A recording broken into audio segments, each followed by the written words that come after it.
এই রেসিপি হলো পটল দিয়ে, চিংড়ি দিয়ে, আলু দিয়ে, ডাল দিয়ে তরকারি। মশলাটা ভাজি, ভেজে মশলাটা এই জিরে দিলাম, বেশি করে একটু জিরে দিলাম,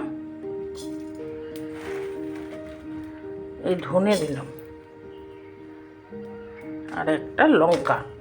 এগুলো ভেজে মিক্সিতে বাটবো, ঠিক আছে? তারপর তেল দিচ্ছে, আলু পটল একসাথে করে দিয়ে দিলাম, ভাজা ভাজা হোক, তারপরে নামাবো। লাল লাল একটু ভাজা হোক, এই হলুদ দিলাম, এটা ভাজা হোক, একটু লালচে লালচে ভাজা হোক, তারপরে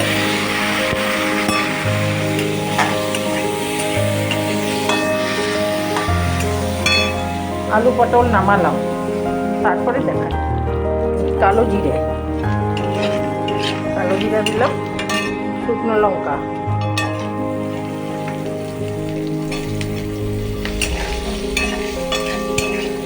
তেজপাতা দিতে ভুলে গেছিলাম, তেজপাতাও দিলাম,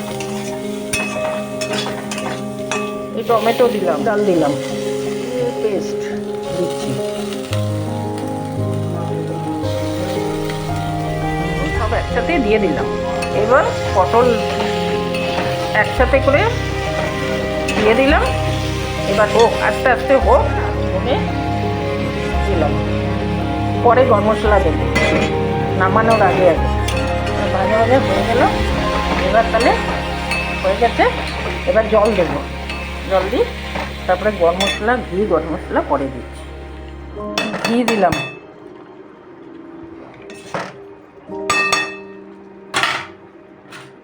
এই গরম মশলা দিলাম, একটু ভাজা মশলা দিলাম, তখন ভুলে গেছিলাম ধনে পাতা, এই চিনির জন্য, অথবা পরোটা রুটি এর সাথে খাবেন। আর সাবস্ক্রাইব করবেন, সাবস্ক্রাইব করতে ভুলবেন না।